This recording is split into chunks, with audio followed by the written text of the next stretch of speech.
जिज्ञासु मित्रों, बहुत बहुत अभिनंदन है आपका दिव्य सृजन में। प्रत्येक दिवस की भांति आज भी 9 बजे हम लाइव चर्चा, आध्यात्मिक चर्चा लेकर यहाँ उपस्थित हैं। और आज का जो विषय है वह है कि कर्मों से मुक्ति नहीं होती। विवेक चूड़ामणि में आदि गुरु शंकराचार्य इस पर चर्चा करते हैं कि कर्मों से मुक्ति नहीं होती और ऐसा क्यों कहा गया है। तो 3 बातें एक साथ समझाई गई हैं। पहला, कि गुरु का उपदेश सुनो, किसी ऐसे संत महात्मा को के शरण में जाओ, उनका उपदेश ग्रहण करो जो ब्रह्म आत्मैक्य बोध को प्राप्त हैं, समझने वाले हैं, ध्यान योग की विद्या जानने वाले हैं, उनके पास जाओ। लेकिन एक बात का ध्यान रखो कि अपना कल्याण तुम स्वयं ही करोगे, कोई दूसरा नहीं करने आएगा। अब तीसरी बात यह समझ लो कि कर्मों से आज तक कभी किसी को मुक्ति नहीं मिली है, क्योंकि कर्म जो है वो बंधन का कारण है। कर्म होता ही बंधन में होता है। भगवान श्री कृष्ण यही बात श्रीमद् भगवद गीता के तीसरे श्लोक में कह देते हैं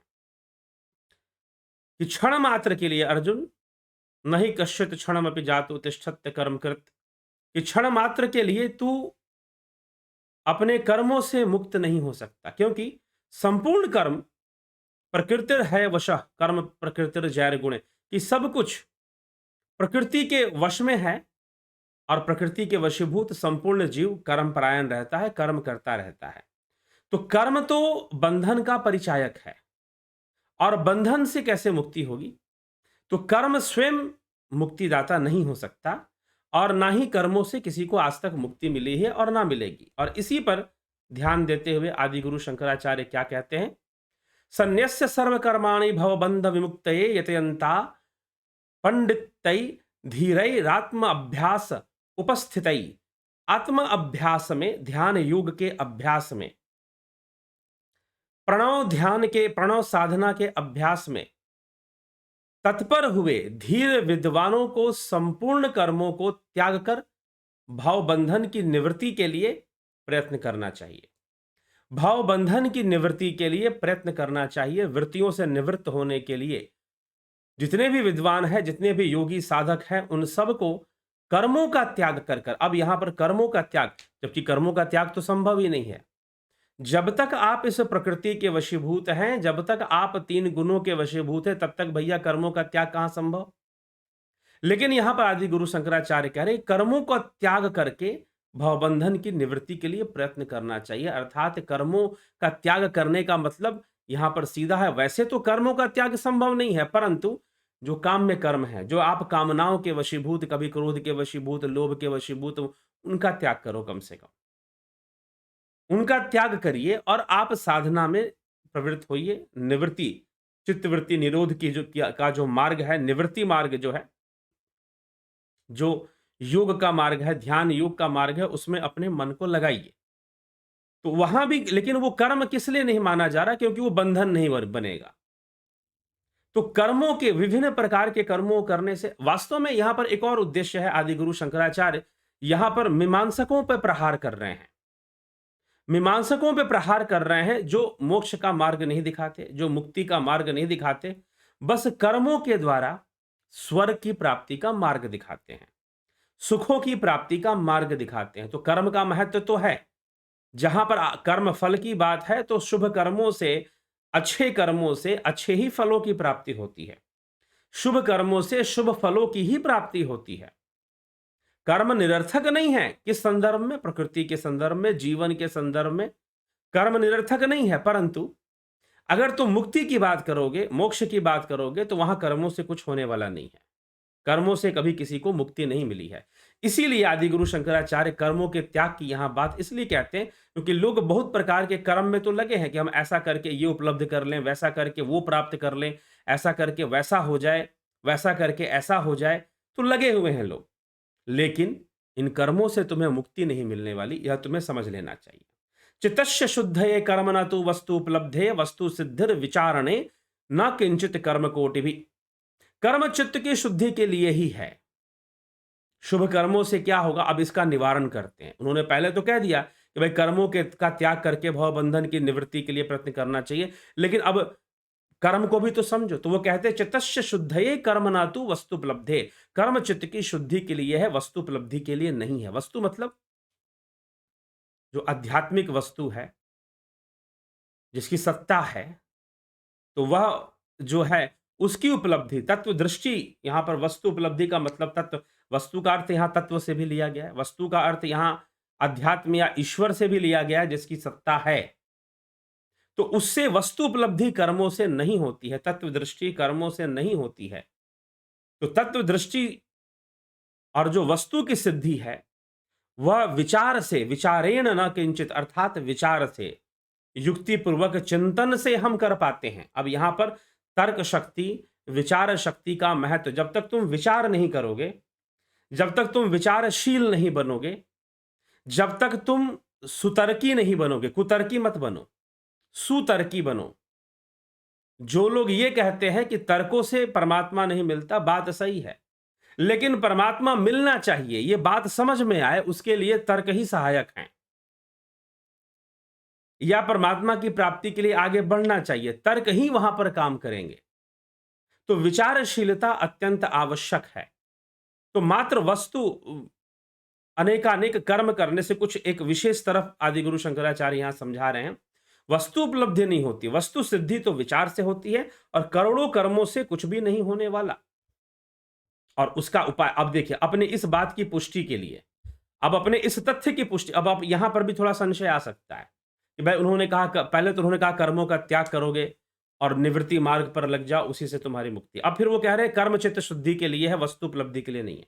वस्तु सिद्धि तो विचार से ही होती है, करोड़ों कर्मों से कुछ भी नहीं होने वाला। अब इसी का उत्तर, अब यहां पर भी एक प्रश्न चिन्ह आएगा, भाई ये कौन सी बात हुई? पहले तो आपने कहा कि कर्म का त्याग कर दो, अब वस्तु सिद्धि तो विचार से होगी, कर्म से नहीं होगी, ये भी कह रहे हैं। इसका क्या मतलब है? क्योंकि कर्म तो विचार से ही कर्म आएंगे ना, विचार से ही कर्म। एक होता है विचार से कर्म आने, एक होता है बंधन में कर्म करना, वासनाओं के बंधन में, लोभ मोह काम क्रोध के बंधन में कर्म करना, दोनों में अंतर है।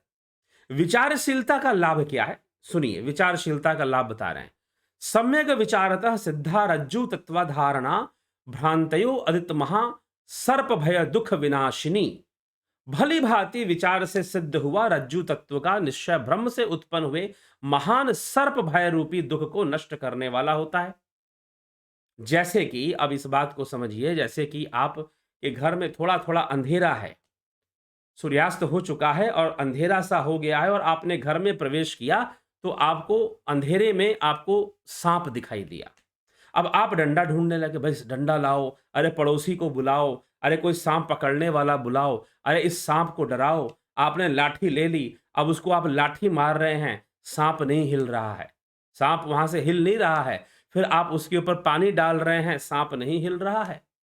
आप उस पर एसिड डाल रहे हैं, फिर भी उसे कोई फर्क नहीं पड़ता है, वो वहीं का वहीं पर है, और आप भयभीत हैं, ये कितना भयानक सांप है। आप 50 तरह के कर्म किए जा रहे हैं, आप ये कर रहे हैं, वो कर रहे हैं, ऐसा कर रहे हैं, वैसा कर रहे हैं, ताकि आपके दुख का निवारण हो जाए। आप अपने दुख के निवारण के लिए 50 तरह के कार्य किए जा रहे हैं, ठीक, लेकिन आपके दुख का निवारण नहीं हो रहा है, क्योंकि वहां पर जिस चीज की आवश्यकता है आप उसको नहीं कर रहे हैं। वो आप तभी करेंगे जब विचारशीलता आएगी। इसी बात को आदि गुरु शंकराचार्य यहां पर समझा रहे हैं कि विचारशील होकर कर्म करो, ऐसे अनायास ही कर्म मत करते जाओ। विचारशीलता से वस्तु सिद्धि होती है, अन्यथा अनेक प्रकार के शुभ कर्मों से चित्त शुद्धि हो जाती है, लेकिन मुक्ति तो नहीं होने वाली। मुक्ति तो अलग ही चिड़िया का नाम है, वो ना होने वाली कर्मों से कभी भी।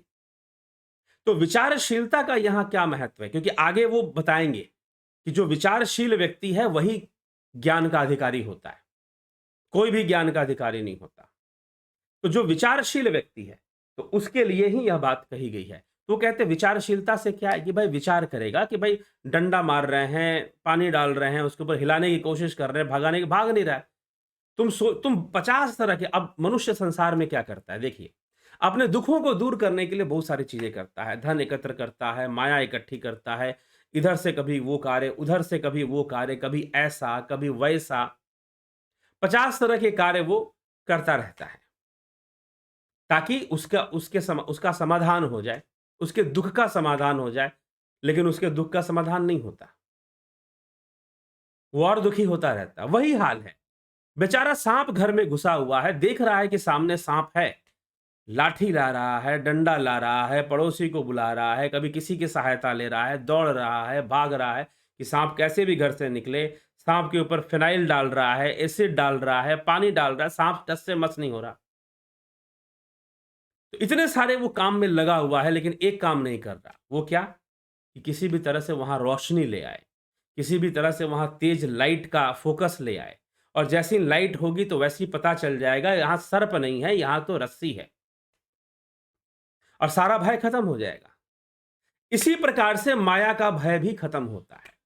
माया का भ्रम भी इसी प्रकार से टूटता है। लेकिन इसका निवारण करने के बजाय विचारशीलता हमारे अंदर ना होने के कारण हम इसका निवारण नहीं कर पाते, और हम संसार में दुखी होते रहते हैं, और दुखी होते रहते हैं और भटकते रहते हैं। लेकिन आवश्यकता है कि ज्ञान हो जाए तो माया के दुख का निवारण हो जाएगा। संसार दुखों का तुरंत ही निवारण हो जाएगा, फिर वो दुख दुखी नहीं करेंगे। हम तो अपने फिर अपनी साधना में, अपने योग में मन को लगा कर रखेंगे। संसार में आने वाले दुख सुख आते हैं, जाते हैं, चले जाते हैं, ये चलता ही रहता है। हम इसको स्वीकार कर लेंगे। इसके लिए क्या किया जा सकता है? ठीक है? तो ये स्थिति बन जाती है, ऐसी परिस्थिति बन जाती है। तो हमें यह विचार करना होगा, हमें यह समझना होगा। ठीक है? तो ये चीज है। तो जैसे ही अगर वो लाइट ले आएगा, तो ना डंडा लाने की ज़रूरत, ना पड़ोसी को बुलाने की ज़रूरत, ना पानी डालने की ज़रूरत, ना फ़िनाइल डालने की ज़रूरत, ना सपेरे को बुलाने की ज़रूरत, ना साँप पकड़ने वालों को जो बुलाते हैं, उनको भी बुलाने की कोई आवश्यकता नहीं है फिर। कोई ज़रूरत नहीं है फिर। क्योंकि आपको बस एक काम करना था, लाइट ले आना था। जैसे ही लाइट हो जाएगी, प्रकाश हो जाएगा, पता चल जाएगा कि वो रज्जू है, सर्प नहीं है। वह रस्सी है, सर्प नहीं है। वैसे ही ये संसार है। गोस्वामी तुलसीदास जी इसे चौपाइयों में लिखते हैं कि यही विधि जग हरि आश्रित रहि, यद्यपि असत्य देत दुख अहि, जो सपने सिर काटे कोई, बिन जागे दुख दूर ना हुई।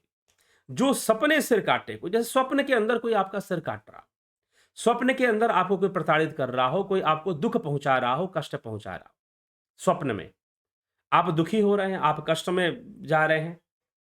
इन सब के कष्ट का निवारण यह है कि आप उस निद्रा से उठ जाइए। बिन जागे दुख दूर ना हुई। तो वास्तव में जो इसीलिए विचारशीलता, आदि गुरु शंकराचार्य यहां पर कह रहे हैं कि विचारशीलता जरूरी है। जब विचारशीलता आ जाएगी तो फिर निश्चय ही कर्म बंधन से मुक्ति भी हो जाएगी। तो इसीलिए वो कहते हैं कि करोड़ों कर्मों से कुछ भी नहीं होने वाला, वस्तु सिद्धि तो विचार से ही होती है। तो भली भांति विचार से सिद्ध हुआ रज्जु तत्व निश्चय भ्रम से उत्पन्न, सम्यक विचारता सिद्धा रज्जु तत्व धारणा, भ्रांतयोदित महासर्प भय दुख विनाशिनी। विचार पूर्वक अगर हम देखेंगे तो हमें पता चलेगा कि उस रज्जु, वो रज्जु है, वो सर्प नहीं है। लेकिन हमने कोई प्रयास नहीं किया, हमने कोई विचार ही नहीं किया, और दौड़ डरे हुए हैं, भयभीत हैं, कभी कुछ कर रहे हैं, कभी डंडा लाओ, कभी लाठी लाओ, कभी इसको बुलाओ, कभी उसको बुलाओ, सांप भगाओ। सांप भगाने पे अब सांप भाग नहीं रहा है, और हम दुखी हुए जा रहे हैं, हम भय में अपना जीवन जिए जा रहे हैं। अरे भाई लाइट ले आओ। जो विचार करोगे तो लाइट लाकर देखने की कोशिश करोगे। ये यहाँ पर इसलिए विचारों का, विचारशीलता का यहाँ यहाँ महत्व दे रहे हैं, क्योंकि उनका जो विषय है वो विचारशीलता का विषय है। ठीक, आगे वो कहते हैं अर्थस्य निश्चयो दृष्टो विचारेन हितोक्त, न स्नानेन न दानेन प्राणायाम शतेन वा। कल्याणप्रद उक्तियों द्वारा विचार करने से ही वस्तु निश्चय होता देखा जाता है, स्नान ध्यान अथवा सैकड़ों प्राणायामों से नहीं। अंधे बनकर कोई भी कर्म करने से लाभ नहीं होता, विचारशीलता जरूरी है। विचारशीलता जरूरी है। ये कि नहीं कि भाई किसी ने कुछ कह दिया, अब जहां पर गुरुडम आ जाता है वहां पर विचारशीलता खत्म हो जाती है। जहां गुरुडम आ गया, गुरुवाद आ गया, वहां पर विचारशीलता टिक ही नहीं सकती, क्योंकि आपको गुरु ने जो कह दिया उसके आगे विचार करने का कोई अधिकार ही नहीं है। अगर आप विचार करते हैं गुरु के कहे के आगे, अगर विचार करते हैं तो आप तो आप गुरुद्रोही कहलाएंगे। फिर आप गुरुद्रोही कहलाएंगे फिर। ठीक, आपके ऊपर ब्लास्फेमी का आरोप लगेगा, गुरुद्रोह का आरोप लगेगा। अरे बाप रे, गुरुद्रोही कह दिया मुझको, बाप रे बाप। आप तो परेशान हो जाएंगे, अंदर से हिल जाएंगे, गाली दे दी आपको इतनी बड़ी। ठीक है, तो इस तरह की माइंड सेट में लोग फंस जाते हैं। तो विचारशीलता खत्म हो जाएगी वहां पर। और आदि गुरु शंकराचार्य यहां पर कह रहे हैं कि विचारशीलता अनिवार्य है। आगे अभी और वो बोलने वाले हैं विचारशीलता के ऊपर कि तर्कपूर्ण ढंग से व्यक्ति को सोचना ही चाहिए। तर्क तर्क पहली बात तो तर्क समझिएगा, कुतर्क अलग चीज होती है। तो उसे सोचना ही चाहिए, उसे विचार करना ही चाहिए, क्योंकि जब तक वो विचार नहीं करेगा तब तक बंधन से मुक्ति का कोई उपाय भी नहीं ढूंढेगा। सही तरीका क्या है उसे समझ में ही नहीं आएगा, तो ये समस्या बनी रहेगी। इसीलिए कर्मों से किसी को मुक्ति आज तक नहीं मिली है। विचारशीलता से वस्तु सिद्धि होती है।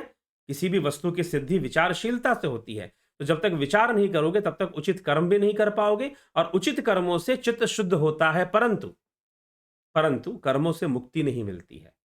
तो यह पूरा फोकस पॉइंट था कि यह बात हमें समझना चाहिए और विचारशील हमें होना चाहिए, चिंतन हमें करना चाहिए, अंधी भक्ति नहीं करनी चाहिए। ठीक? अंधेपने में कोई बात नहीं मानना चाहिए। तो ये सब बातें हमें बताने की कोशिश, एक तरह से इशारा किया जा रहा है, और विचारशीलता के महत्व को बताया जा रहा है। आगे भी विचारशीलता के महत्व को बताएंगे, तो जुड़े रहें, बने रहें। और जो लोग ध्यान योग का कोर्स करना चाहते हैं वो अवश्य ही ध्यान योग का कोर्स करें और पूरा पूरा लाभ उठाने का प्रयास करें। तो चलिए इसी के साथ आज के विचारों को यहाँ विराम देते हैं। कल फिर 9 बजे हम लाइव चर्चा लेकर आएंगे और फिर आपसे मिलेंगे। बहुत बहुत आभार आप सभी का।